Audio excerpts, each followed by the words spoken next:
Okay, evening, guys. I've got to be careful not to speak until after I've turned my sound off so I don't get the echoing. Okay.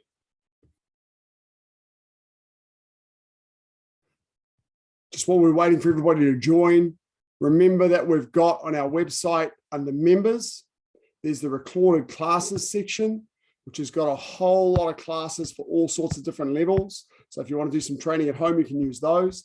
The National Association is now also looking to run classes, including ours, but also other instructors running classes on different nights. So you should find information about that soon.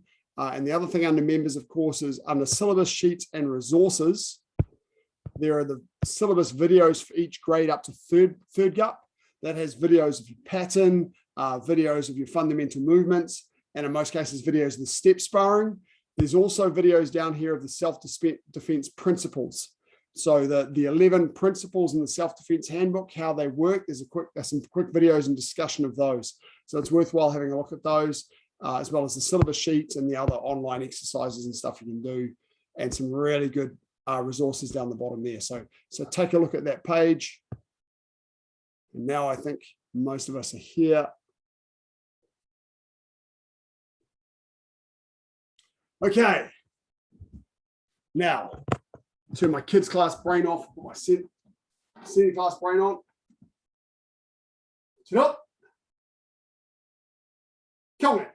To what? Raise your right hand and recite the tenets.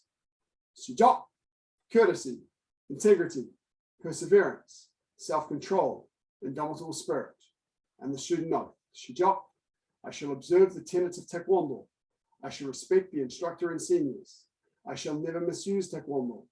I shall be a champion of freedom and justice. I shall build a more peaceful world. Bottom. Okay, thanks for coming along tonight, guys. Remember, we've got classes for you guys Monday, Tuesday, and Thursday at 6. And there's some other stuff that's probably coming from the National Association. So we've got plenty of training we can do while we're stuck at home. First up tonight, one of the things we're going to work on is push-ups because they're awesome. And by working on push-ups, I don't mean instruction, I mean we're going to do them. So to start with, we're just going to do 10 push-ups. But when you're doing your push-ups, make sure you're getting a full range of motion. So get a nice, strong plank position. You don't want to have your bum too high, but you also don't want your bum too low either. Nice and strong in the core. Keep the tummy nice and tight and pop out 10 push-ups. Go. Full range of motion.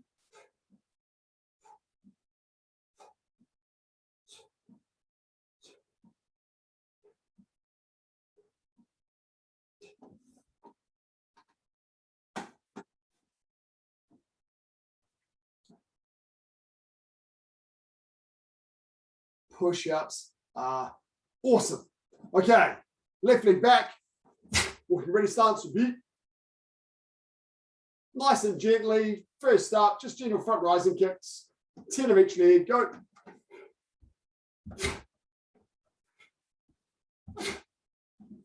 Just gently.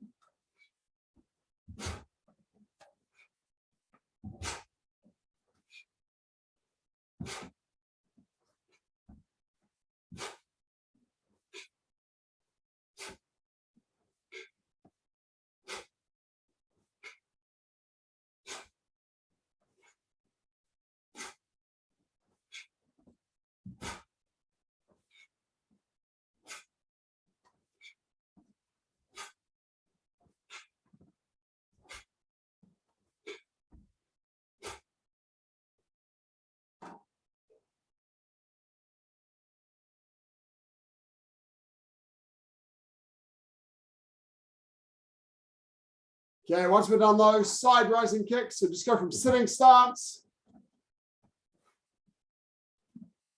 10 kicks each leg.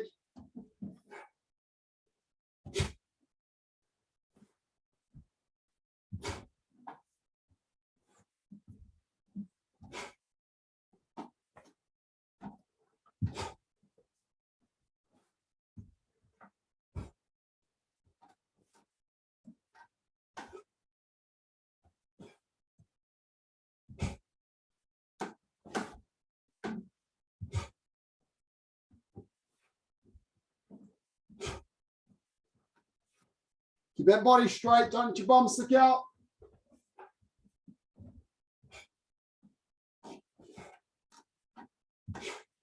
Pivot the supporting foot.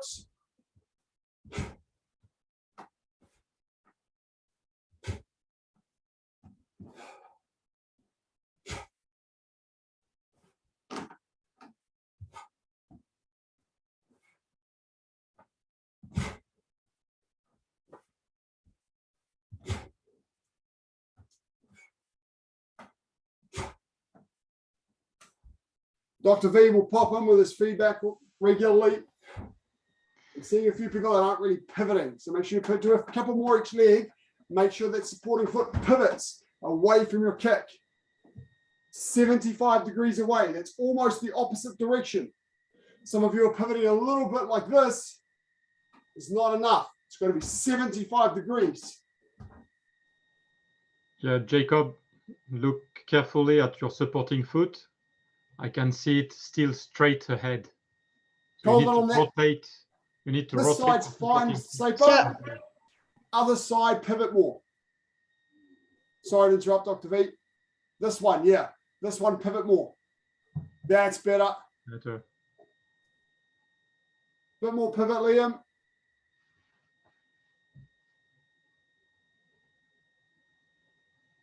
And come on. Okay, let's do some push-ups. 10 push-ups.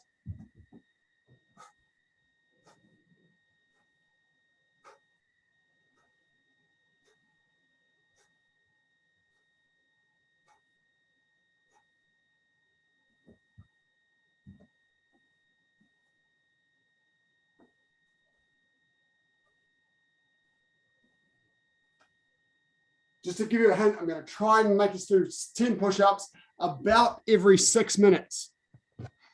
Approximately every 6 minutes. So we're now 4 minutes behind. Okay, so one of the things we can do effectively in our own lounges is practice fundamental movements and think about how the body works. So if I can start, for example, with twin forearm block, just slowly checking the position, checking my stance, come back, repeat the same side, correct it, and then try and replicate the corrected movement. So I want you to take one of the movements from your level, from your grade, and just repeat it on the same side a bit. Know where the finish line is, know the trajectory and the angle. Go slowly so you can feel how the body moves. Feel how the tool goes towards the target. Pick one. Other hand there, Miss Olivier. That's one there, you got it.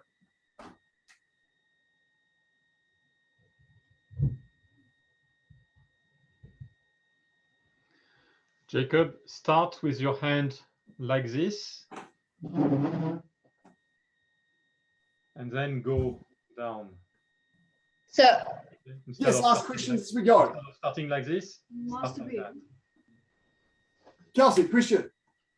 Question for the block I was doing. Bulimia Maki, circular block. Yes, the second one. I was just wondering, how is my feet positioned and how much degree is an angle? Good, cool. Okay, so your movement's in walking stance. So your foot angles is just the same as a walking stance. Front one straight ahead, back one's out no more than 25 degrees. Now, when I go down to scoop, my back heel comes off the floor and my hips will turn forwards. Don't come down too low. I'm blocking an attack to the lower abdomen. Scoop it up. And then when I throw it away, I'm back in my walking stance. Back foot no more than 25 degrees outwards, front foot forwards. But my shoulders turn slightly the other way. So if I do it forwards this way, 1, 2. Don't lean too much this way. Just keep your body upright and turn a little bit the other way. All right, thank you, sir. You can see the heights here. Sideways, you'll see that this fist is very slightly lower than the shoulder. Not down here like this, just here. All right, thank Cool. you. Liam, go. Liam, you have a question? yes. How do I do front checking block and side checking block again? You mean the kicks, front checking kick and side checking kick? No, Oh, the blocks. Yes. Or X fist checking block? Okay, because you've got the X knife hand checking block as well. Okay, side checking kick. Both feet point forwards. Lift your kicking foot up, arc it slightly, and then stop so it's about knee height. So sideways here with my knees slightly bent. It's like a hooking block in that it's fast, but it's not hard. It's a controlling movement. This way. But I leave my legs slightly bent at the moment of impact at about knee height. Front checking kick. Front checking kick is lifting your foot up. Again, it arcs slightly, and then you get your straight foot up in front of you this way with your foot extended. Okay, so someone's moving in towards you, and you stop them coming in. So from here, it's this way. Okay? Sir. Same thing, fast but not hard. Sir, thank you, sir. You're welcome. 10 push-ups. Lucky, you had a question?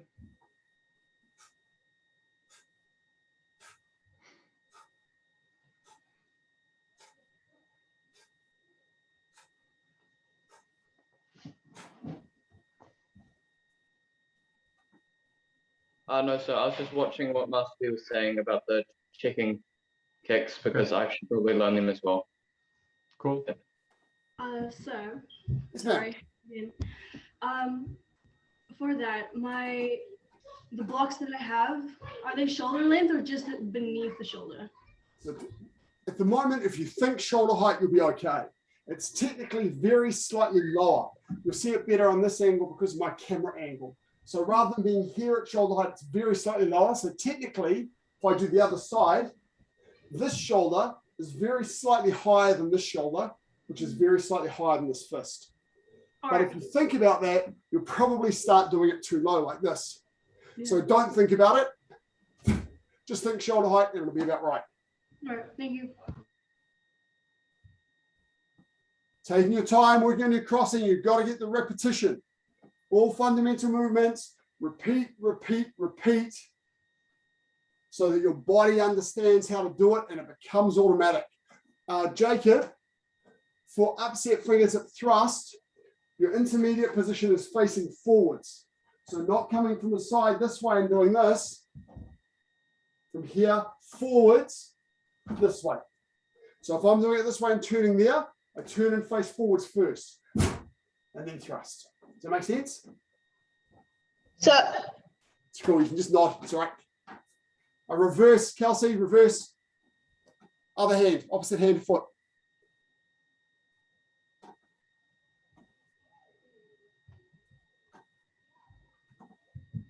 Sir, there's no hip motion in this X knife hand checking block, right? By hip motion, do you mean side wave? The hip rotation, sir. Oh, hip rotation. Correct. Because your hands are coming in opposite directions, right, okay. Your hip can't go one way or the other because it would favor one side. So yes, you're right. No hip movement, just lock in. Thank you, sir. So Isabel, we're just choosing one fundamental movement from your grade and slowly working through it so that we can get the trajectory right, so we understand how the movement works. And then and thinking, what am I trying to do with this? So upset fingertip thrust, I'm trying to stick my upset finger, my fingers into something squishy. So it has to go forward in this way. So can I get it from this ready position to go forward while the other hand comes to the shoulder? Kelsey. Sorry. No, not at all. How wide should my feet, the length between my feet, how far apart should they be? Okay, so width is one shoulder width measured from the center of the feet. It's for walking stance, one shoulder width measured from the center lines of the feet. So it's slightly wider than my parallel stance. Parallel stance is a shoulder width from the outside. Walking stance is a shoulder width from the center. Length is a little bit trickier. The book says 1.5 shoulder widths from big toe to big toe. That's fine if you're this tall and this wide, like a lot of Koreans, but for tall, skinny white boys like me, doesn't work. 1.5 shoulder widths is a bit like this. So the way that we think about it is in walking stance, porpoise punch, my fist vertically this way lines up with my third toe. So if my fist touches the wall, my toes will be a little bit scrunched up. If my toes are just touching the wall, my fist will miss it by about 0.5 centimeter. And then from here, I just adjust to make all my other movements. So assuming that I've got my correct width, my hips and shoulders are straight, and I'm punching to the center line, that distance works to get the correct length of the walking stance. And then everything works from there. All right, thank you. Sorry. Not a problem. Okay, 10 push-ups.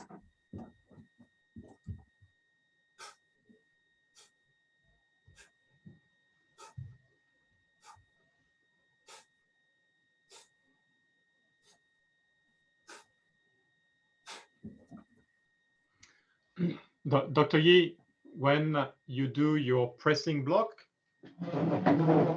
try to avoid your elbow sticking out.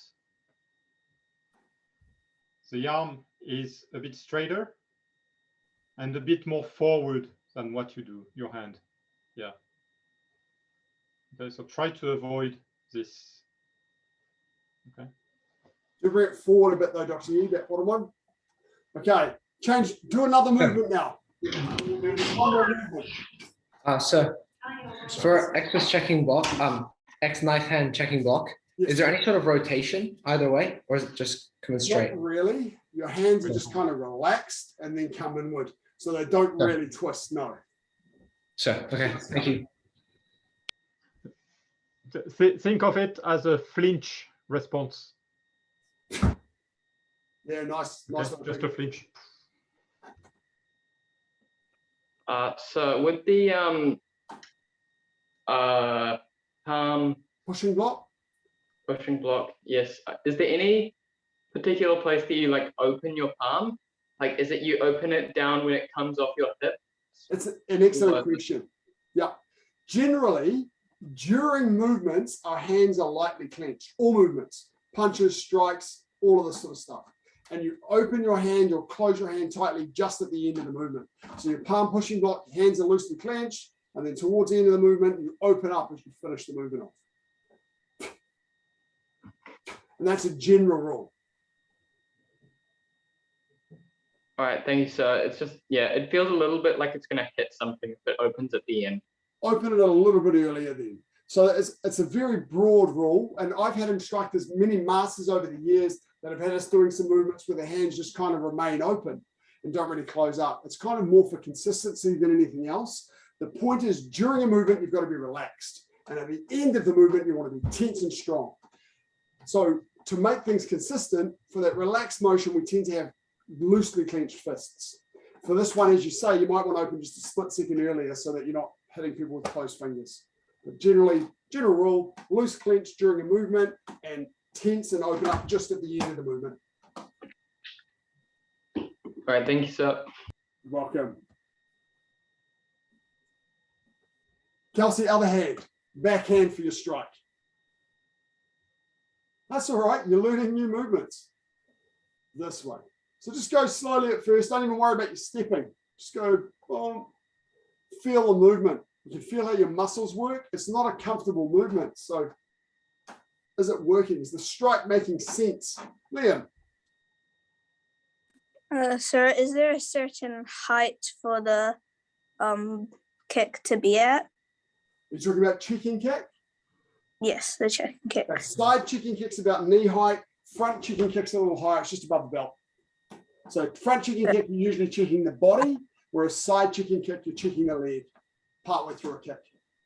Should I do my side checking kick from a parallel stance? You can do it from any stance. You can do it, for example, from L stance with the front leg. That's quite common. L stance with the rear leg can be done. It's less common because if someone's kicking from that far away, stepping in to block it, that can be done. So no, any stance is appropriate. Thank you, sir. Welcome.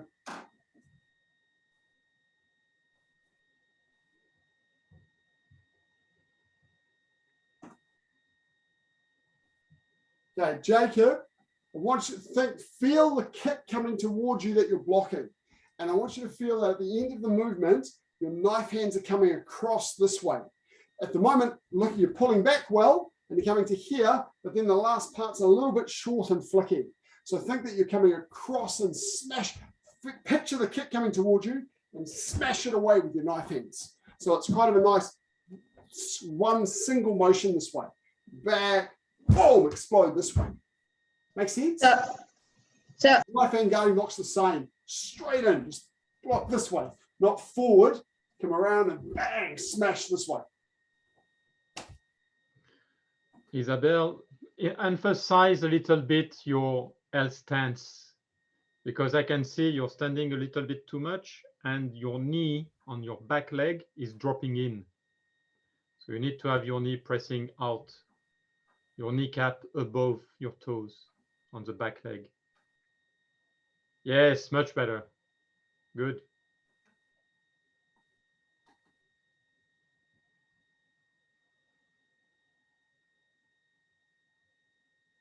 Dr. Yu, one of the tricky things to do with your palm upward block is to make sure that your body sine wave is going down up and you're dropping down as you block upwards. So it's this motion here. Okay, at the moment, you've got your hands looking good, your feet, your body's quite flat because your coordination's not quite there. So 1, 2, 3, down and up. So just practice this first. Kelsey.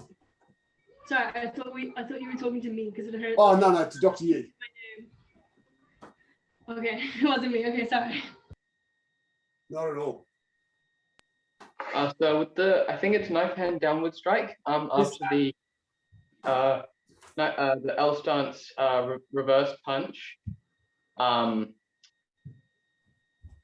What's the crossing on that? Does it come in front of you like this, or is it more twisting? Good question. So first thing, this punch is in a fixed stance, not an L stance. You slide into fixed stance here. And then when you come back for the vertical stance, knife hand downward strike, cross underneath, both palms away from you. Generally, in fact, this is a rule that I can tell everybody, strikes have less rotation of the attacking tool. Punches generally have a full rotation of the attacking tool in most cases. Strikes have the least rotation of the attacking tool. Thrusts are kind of halfway there. So you'll feel there's very little rotation. It's more body movement here. Yeah, that's just that's the thing I was wondering about. Thank you, You sir. weren't feeling the rotation. Yeah. Yeah, cool. Kelsey. Sorry again. No, different. I always thought that when we do a punch, do we rotate our hand right at the end or during like the process? Yes, right at the end. It's just at the very end of the movement, almost like you're hitting the target and twisting the tool in. So you're kind of twisting in. That's kind of the way to think about it. So the twist happens right at the end of the punch. Yeah. All right, thank you. So for the reverse knife hand high front strike, Yes. where would you say this arm starts? At what kind of height and at what kind of distance? The striking arm. I want to start this. Generally, you start your movements in front of your shoulder. If you reach back behind your shoulder, you get all tense in your shoulders and it slows down. So elbows down, relax with your hands in front of your shoulder. And then it's about shoulder height. From here, you're then coming in this way. So, and this is clearing away a grabbing hand, right? So I've never really actually heard it described that way for this one. I've just heard it as the other arm coming underneath. So yeah, I think it's reaction force actually for this. So, okay, good to know. Thank you. Because I saw Dr. V nodding. Thank you. Thanks, sir. 10 push-ups. Yeah, I can talk while you do your push-ups. Oh, so. The idea for me is the same as Sunson Kutulge, the straight fingertips thrust. So you deflect an incoming attack, and you do your reverse knife hand to the head and to the neck. So deflecting and going. The hand comes, okay, center. It's a front attack. Yeah. I can understand your confusion and hence your question, because we do that movement with 180 degrees turn. So when you do your 180 degree turn, then you may have the feeling that the hand is really reaching backward. Hence your question, but actually you do your step turn, you rotate, and your hand is in front of your shoulder, as Master B said. Okay. Just come in and squat down for a moment, guys. Just while we've got the opportunity to be a little bit technical, a couple of things that came out there. One that Lockie asked, I'm being very careful on camera if I can to try and use first names instead of family names, but it's tricky out with a big habit. Anyway, so one of the things about rotation, generally punches have a full 180-degree rotation of the tool. And it happens, as we just mentioned earlier, at the end of the punch. It doesn't happen during the punch. It happens right at the end. Boom. It gets that kind of explosion at the end where you're using all the muscles and helps with your acceleration by using that, doing that twist at the end. Thrusts have slightly less twist generally. Okay, they're not quite 180 degrees generally. And it says that strikes have the least rotation of the attacking tool. So it comes across in the red belt technique that Lockie was doing here, where there's actually very little rotation of the tool. You'll find it here as well. There's not so much rotation, right? We're not getting 180 degrees rotation when we come in for this knife hand inward strike. It's only kind of, 45, maybe 60 degrees rotation of the wrist. We tend to think of it as a full rotation when we're doing things like knife hand side strike. But to me, that kind of implies we don't have to turn the hand all the way over when we do knife hand side strike. Just relax from here. It's more the motion of the arm that develops the power rather than the rotation of the tool and a bit of the core. So the fist gets a full rotation, thrusts get partial rotations, strikes get the least rotation. So fast with cross cuts, I don't really have any type rotation at all, but that happens later. The other thing that I wanted to try and get you to think about when you're doing these movements, and particularly practicing slowly, and the ones that feel easy, is just to feel how that movement is working.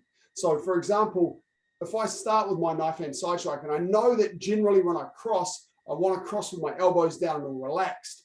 From here, I want to strike with my knife hand. Now, if I'm doing this, see my elbow's not in a good position, so I'm not getting my whole arm behind the movement. So from here, I kind of have to lift the elbow up and then strike out. And if you're doing these things slowly, this stuff just makes sense. But when you're doing it fast all the time, some of these subtleties get lost. So you think, how does this work? How does my body develop power?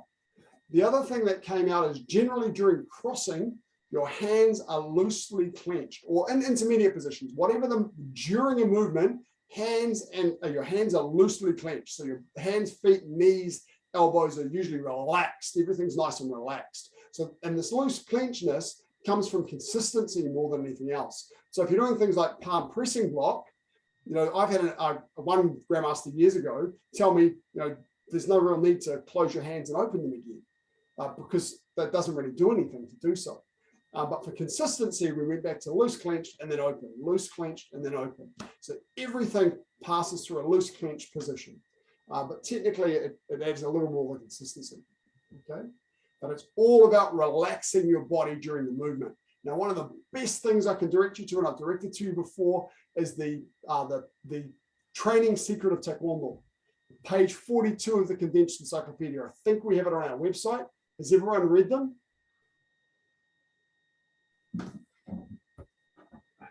I'll just grab one of my encyclopedia. This is my favorite one because it's the one that I got when I was a colored belt, and it's signed by the general and all sorts of stuff like that. But it's all, it hasn't changed with the latest version. So, page 42, easy to remember because it's the life, the universe, and everything. Training secret of Taekwondo. Here it is here. And the more you study and think about these, the more they help you develop your Taekwondo. So the first one, there's 9 elements. The first one is to study the theory of power thoroughly. The 6 elements of the theory of power covered in the book: mass, speed, breath control, equilibrium, reaction force, and concentration.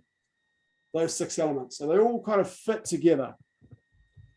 The second one is to understand the purpose and method of each movement clearly. And that's what we've just been playing with. Quite often with knife hand guarding blocks, I see people that come from here, they come across and they go forward. If you think about what the purpose of the movement is, an attack's coming from me this way, so I've got to block across this way. So it's slightly more rounded in the movement. It's not rounded up or down, But from your backward motion here, it comes around a little bit so the block can come across. If you understand that purpose, then the method makes a lot more sense. And that's what we've just been playing with. The third one, to bring the movement of the hands, eyes, feet, and breath into a single coordinated motion. Okay, in fact, it's the other way around. To bring the movement of the eyes, hands, feet, and breath into a single coordinated motion. So everything finishes together. You focus your eyes, you land your stance, you finish your hand movements, and you breathe all at the same time. Okay, everything coordinates, boom, finishes at the same moment. General Che used to say, even here has to finish at the same time. The fourth one, to choose the appropriate attacking tool for each vital spot. He would often use the example of don't punch someone in the eye when it's more effective to stick your finger in it. But that was the example he'd often use. So choose a tool that's appropriate for the target. We would often say hard tool, soft target, soft tool, hard target. So don't punch someone in the skull. Okay, your open fists and stuff are more effective. So think of it, your upset fingers at thrusts, you don't try and break someone's bones with that. You stick it in something squishy. The next one, to become familiar with the correct angle and distance for attack and defense. How often have you seen, for example, in free sparring, people throwing techniques when they're too close or too far away, or in step sparring? So get the distance right. And then the other thing is the angle. Very small angle changes in your body in step sparring and free sparring will open up the target to give you a really good space to hit, give you a good angle onto the vital spot. 6, keep both the arms and legs bent slightly while the movement is in motion. So relaxing both arms and legs bent slightly while the movement is in motion. 7, all movements must begin with a backward motion, with very few exceptions. However, once the movement is in motion, it should not be stopped before it reaches the target. So this is why I emphasize the 3 count when we're doing basic movements, because if you go 1, 2, you tend to stop in your 1 position. Relax your hands first. Then once you start the movement back forward, it doesn't stop. Backward motion forward. Number 8, create a sine wave during the movement by utilizing the knee spring properly. We know about using the knee spring for sine wave. And 9, to exhale briefly at the moment of each blow, with the exception of a connecting motion. There's also a continuous motion, 1 breath shared for continuous motion. But to exhale briefly at the end of each movement. So those 9 parts of the training secret are just amazing and will significantly improve your Taekwondo. And every time you think about one, you think, that's why my body works like this. Okay, and things get a lot stronger. Make sense? Okay, push-ups.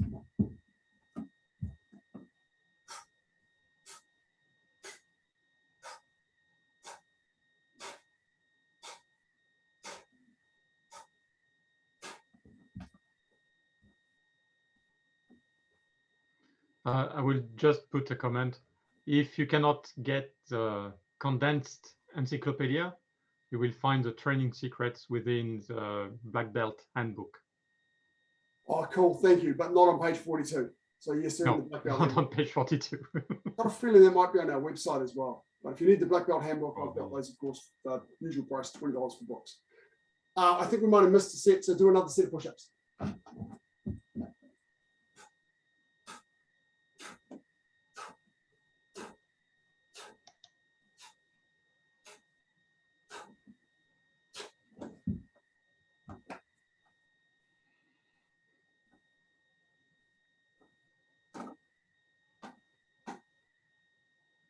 That small number of push-ups regularly is what a lot of gymnasts would do to improve their power.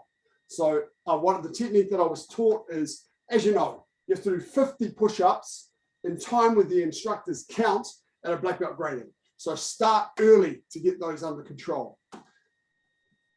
One of the techniques that I heard was when you wake up, 10 push-ups, and then every hour during the day, do 10 push-ups. As we're at home for the next week, because chances are we're not going to go out of lockdown tomorrow night. We should find out fairly soon that how much longer we're in lockdown. Oh, so, do you already know, Lockie? What was it? So it's scheduled to come out next Tuesday, but they're having a review next Monday as well, just to see if we're going to extend it further. Cool, thank you. So we're extended for another week. So I want everyone then to try for this week, set a timer every hour, 10 push-ups. Schoolwork, doesn't matter, stop 10 push-ups, get back on with it. Right, we've been doing it, it's really easy to do. So that's our goal for the next week, and see how much we feel, how we feel in a week's time. Okay, as someone said to me, what's the worst part of a 7-day lockdown? Weeks 3 and 4. We'll see how long that goes. Okay, now I want to do the same thing where we break down a technique and think about how it works, but I want to do it with a kick. So choose a kick. Don't do, in fact, I don't care what kick you use because they've all got benefit of doing this. Think about what is your tool, how does it get to the target, and then work through it to make it work. Any basic kick. Choose one that's, even front snap kick is quite tricky to think about because you've got to think that the ball of my foot has to go into the target, not upwards. So that's not working. Okay, it's got to go in. It does that with a little bit of hip movement. So just go slowly so you can feel how the body moves. Feel how the body moves.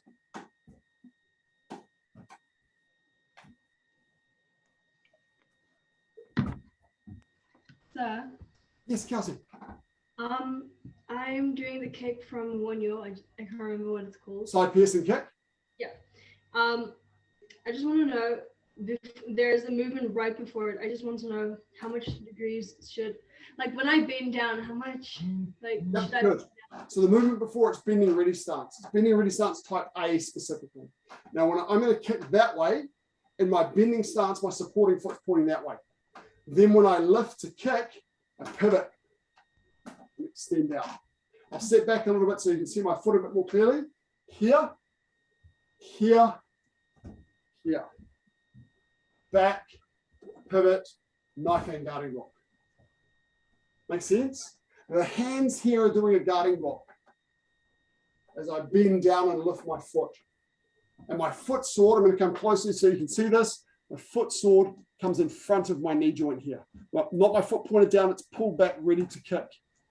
So there's no foot position change when I kick. Okay, give it a go. Thank you. Dr. Yi, watch your foot shape.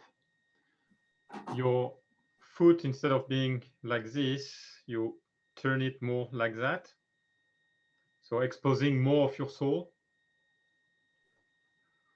And I want everyone to start with their foot position. So for the kick that you are doing right now, what is your attacking tool or blocking tool if you're doing a block? So if you're doing side piercing kick, it's your foot sword. If you're doing turning kick, I want you to think about ball of the foot. Although, of course, as you know, there are various other targets, other tools. If you're doing reverse turning kick or reverse hooking kick, I want you to think about your back heel. Okay, so make sure that the correct tool is hitting the target. And that means your ankle position and your foot angle have to be right for that tool to hit the target correctly.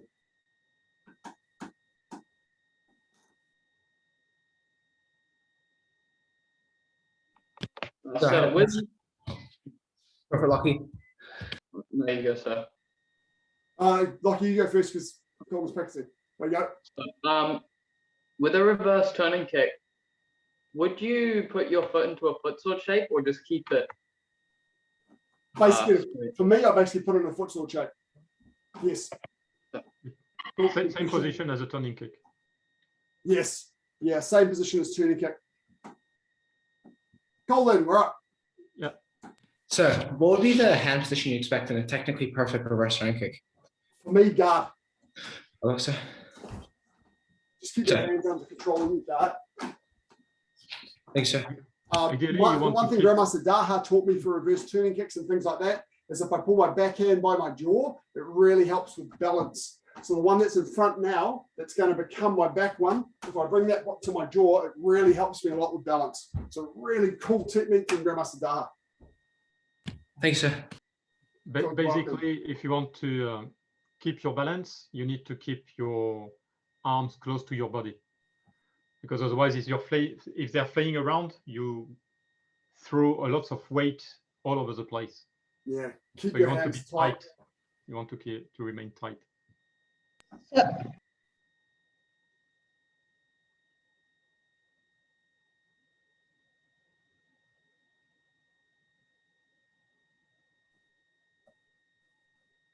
So with your bending stance here, you're half facing. It's half facing, isn't it, Dr. Ben? Yeah, it's got to be.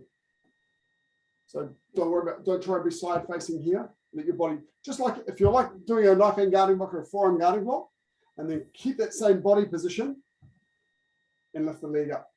Yeah, that's your position for bending stance. So I do forearm guarding block, and then from here, drop and lift my foot. There's my bending stance.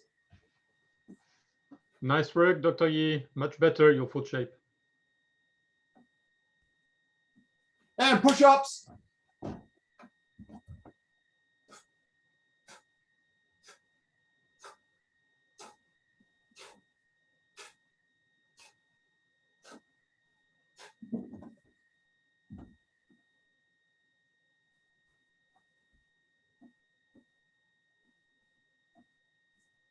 Okay, any questions?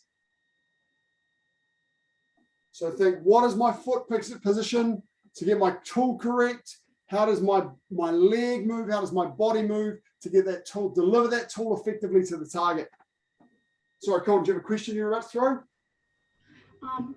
Sorry. For Yes. the side piercing kick, what part of my foot am I aiming for the body? Sorry. So you're asking about the targets on the body or the angle of the foot? Both. Okay, the angle of the foot, it's your foot sword. So from here, I pull, if I'm standing up normally, I lift my big toe off the ground and pull it towards my head. And that way you'll get just the outside edge of your foot towards your heel will be the only thing touching the ground. I'll come closer an angle so you can see my foot a little bit better. From here, it's this position here. Okay, so I'm standing normally, pull my big toe up and then lift it up towards me. Now that bottom edge is the only thing touching the ground. Okay, so that's the tool called your foot sword. Targets on the body, there are lots of them. Now, technically, a piercing kick is designed for internal organ damage. So it's things like the solar plexus, the lower abdomen, the kidneys, those sorts of things. Practically, we also use it to smash bones because it's very good at it. So you can get the floating ribs, you get the sternum, you can hit the philtrum, you can hit the temple. So, you know, pretty much anywhere with a side piercing kick. All right, thank you. Question from me. When you do a turning kick and you try and do it higher and higher, I find it's harder to actually point the toes slightly downwards. Right. Is that? Yeah, I suspect that's probably your flexibility around your groin, around the groin, right? Yep. So the solution there is don't kick too high. So if your strength and flexibility limit is a turning kick that's just above your belt, do it just above your belt. You're better off doing a good kick lower and getting the right tool and the right target and smashing it than doing a bad kick and touching the head and not really doing any damage. So as you know, this applies to those of us that are a little bit older, where you know eye-level turning kicks are really hard to get to. So in doing Hwarang, which is the first time you do turning kicks in your pattern, I think, from memory, then there are high turning kicks in that pattern. You will often see the older guys and ladies do the kicks a little bit lower, but doing them really strong and getting a good foot angle. And as examiners, we'd rather see a good kick and a good foot angle than a high kick with a bad foot angle. And then Thank you, sir. Time, we just work on that strength and flexibility to work our height up. Thank you. Good question. Lucky question. Okay, push-ups.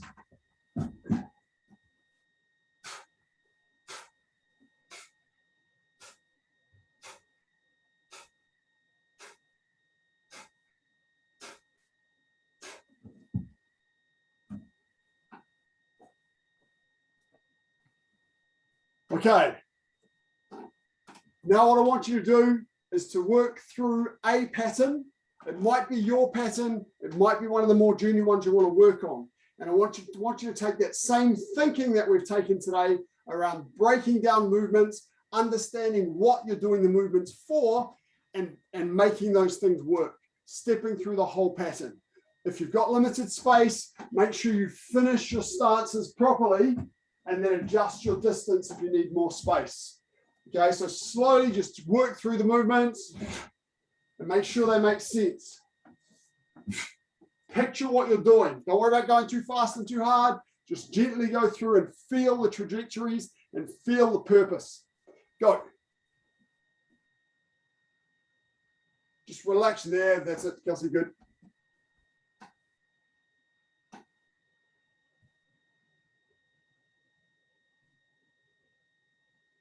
Other hand there, Kelsey. That's it.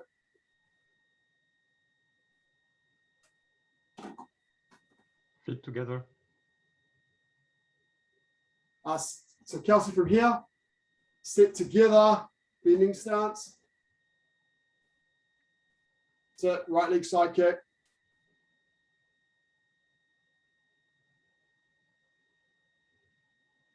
That's it. Just slow it down and feel the movement. Make sure your hands make sense. The third one, remember, there's no release. It's just straight into the thrust and then continue into the sample makmaki. Take your time. So Jacob, feel sanmaki. Isabel, feel sanmaki. Is it going to work? That one arm is blocking. Is that one arm going to block? Feel this.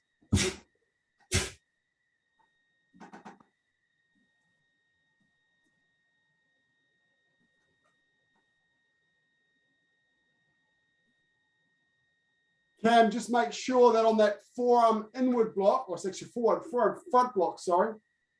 It's front, isn't it? Two hands. Okay, so from here, two hands, two hands. The first one you came through just with one hand on your hip already. So make sure you're using two hands here and then two hands there. And your back elbow is straight back, not at an angle.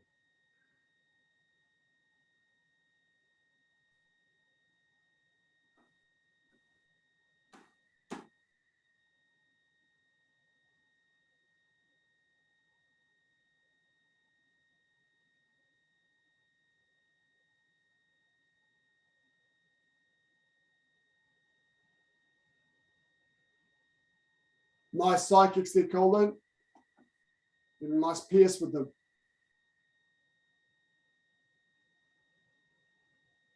Do we just have to repeat the pattern the whole time? Yeah, feel free to repeat it. So that's, yeah, absolutely. Second time, you might be able to put a little bit more effort into the movements because you're feeling them a bit more. Kelsey, just watch between movements 1 and 2 and movements 4 and 5. Keep your heels on the floor. So you're going here, down, up, down. So I'm not going forward or anything from here. I just go down, up, down. And then I move my foot for this movement. So together, block, down, up, down, strike. And then step to do the last one.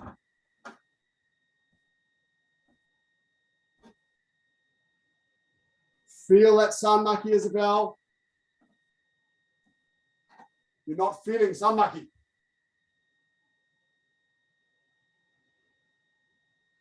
Slow it down and think about every movement. What is it for? Is the way you're doing it going to work? Some of you, your trajectories aren't explaining what you're trying to achieve.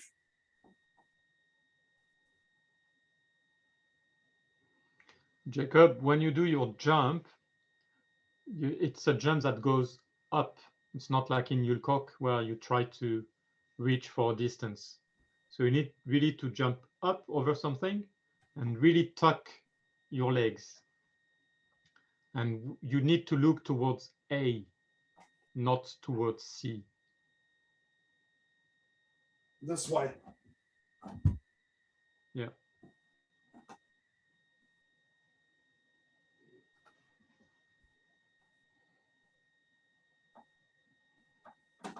Push-ups when you finish it.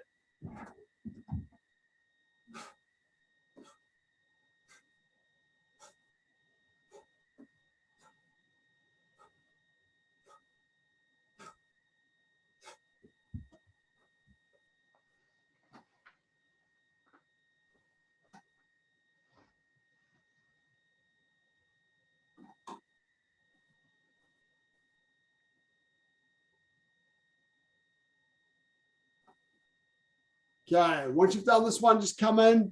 If you've got any questions, we can ask them.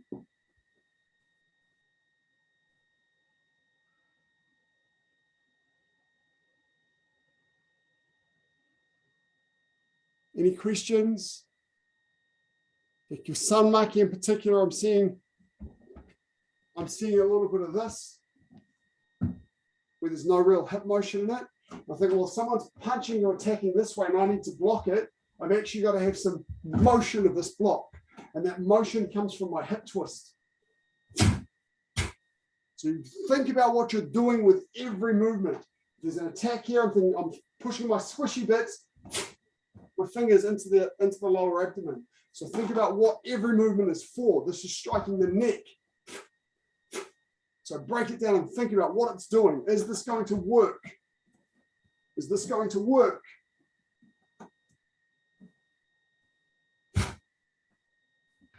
Questions? Sorry, question. For Brilliant. the kick that I was doing, the side piercing kick, do I have to extend my hand in a punch or just keep it in a block? Good question. Yes.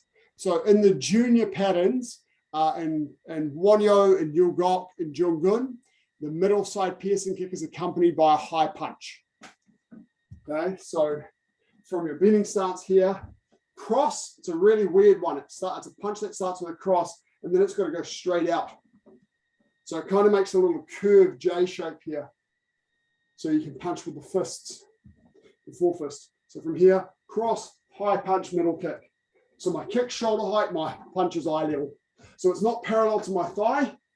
Okay, my kick's going to be here. My punch is going to be a little higher. So from here. Good question. Thank you. Push-ups.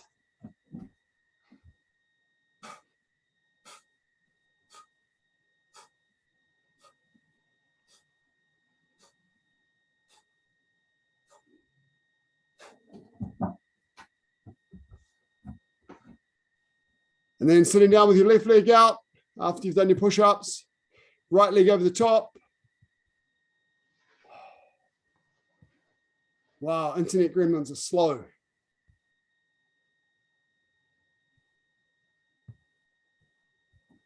Okay. And then twist. Dr. V, all yours. Feedback, comments. Quite good to see you working out there. When you do your push-ups, I can see your body position. You need to be a bit flatter. And don't bend your head. You have the feeling of getting low, but it's actually just a feeling you have because your head is bent. So try to keep your back straight, your neck straight, and your head straight. Okay, and go down instead of being a bit like this. Change sides. Keeping your hips high.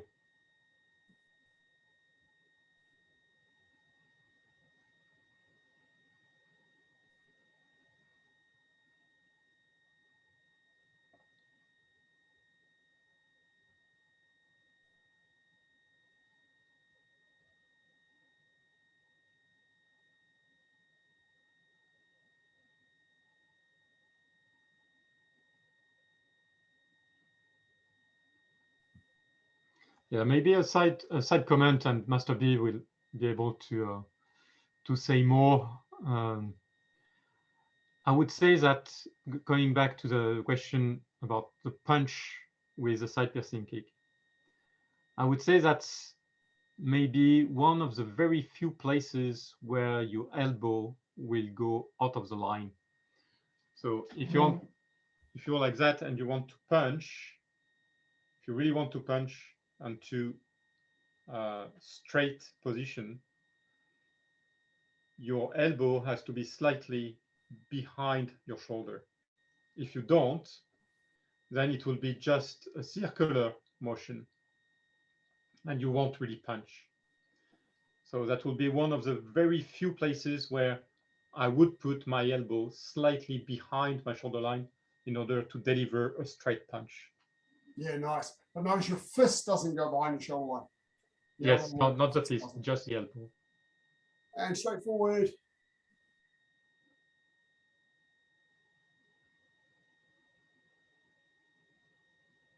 And that's the same in black belt patterns with your horizontal twin 4-fist punch. Supyeong-gilgi.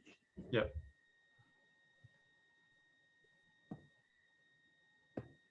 Supyeong-gilgi. Good, that happened just in time.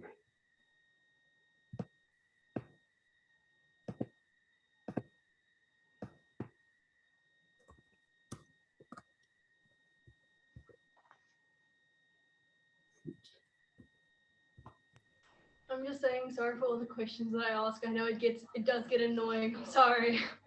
Not My at all. questions do not get annoying. Stop apologizing for asking questions. Students who ask questions are awesome because they're analyzing and thinking about what works, right? And they think, I don't understand this one, I need some help. So we love instructors who ask good questions. All right. Not be shy about it ever. It helps everyone, actually.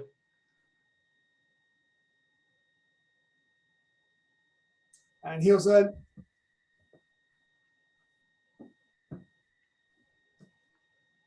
So one of the things that we can really effectively do in a small space is take individual movements or small sequences of movements from patterns and really break them down and feel it. Look at that second the second part of the training sequence of Taekwondo.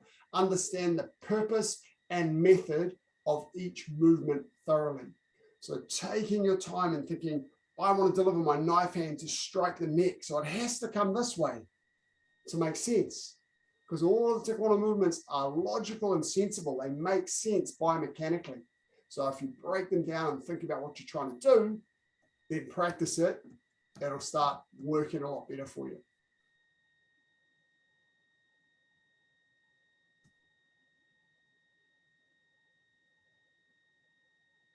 So taking those individual movements apart and practicing them is a really good thing to work on while we're stuck at home.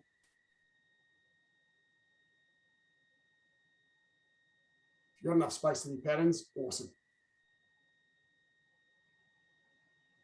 Okay, legs apart.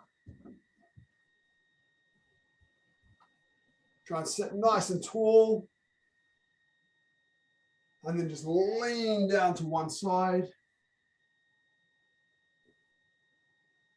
Try and extend yourself forward toward your foot. Reach over.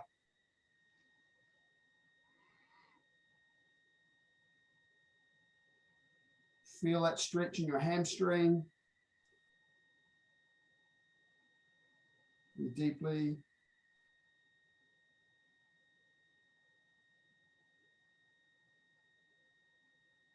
As you breathe out, you can relax and sink a little deeper. And come up. Other side.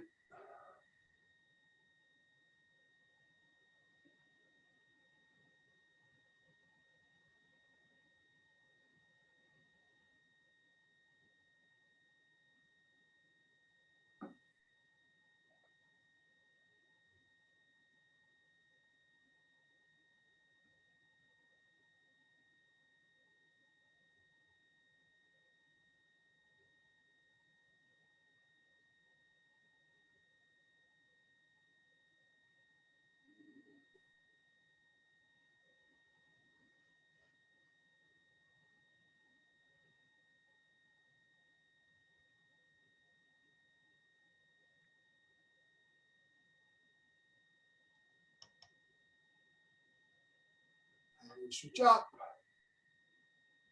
Down to the center. So keep your head up. Try and get your tummy down to the ground. Keep your neck straight, your head straight, as Dr. V says. Try and keep that, roll that tummy forward, your tummy back towards the floor.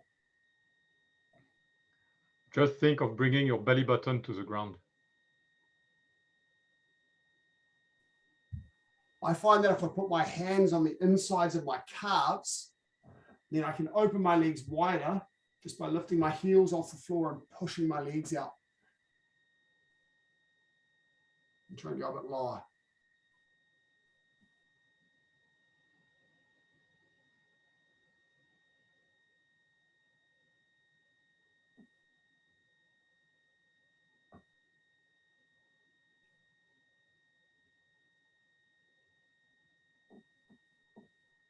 sitting up. Just do another 10 push-ups before we stand up. Try and get a full range of motion.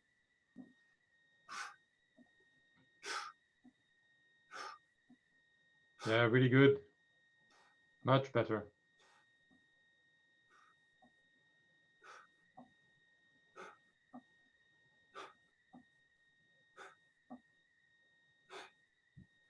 Stand up. Lift your behind.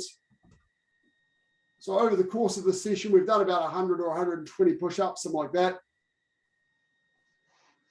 So you really get the counts up just by doing them regularly. So remember, start tomorrow. First wake up, 10 push-ups, 1 hour timer. Every time the hour's up, 10 push-ups. Or you can just do it on the hour. Set your watch to ding every hour, drop to your push-ups. And just carry on with what you're doing.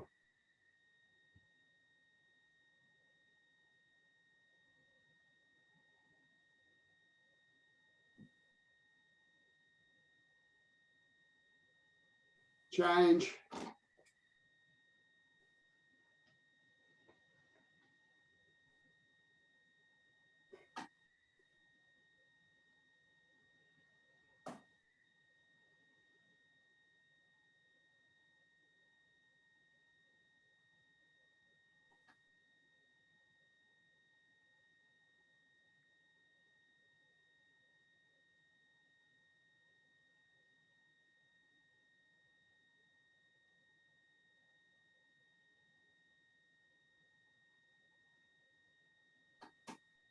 And relax. Shot.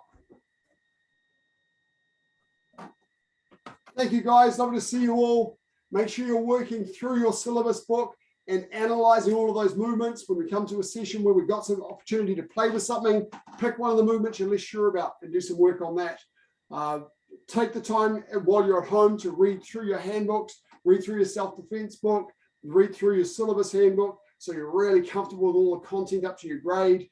There's on our syllabus sheets and resources page, there's some really good handout little poster things that you can print out or just look at on screen for things like the theory of power. I'm pretty sure there's one on the training secret of Taekwondo, on the philosophy of Taekwondo. There's some really good ones there that Master Akut has done down the bottom. There's videos up to a red stripe of all the fundamental movements, your step sparring alone. There's a lot of stuff in there that can be quite valuable. So have a look at that while you're down. Training tomorrow, same time, 6 till 7. I'll look forward to seeing you all then. Thanks, guys. Thanks, Dr. V. Cheers. And kill it. Taekwondo. Huzzah. Thanks, everyone. Thank you, sir. Thank you, Dr. V. Thank you to you both. Thank you, sir.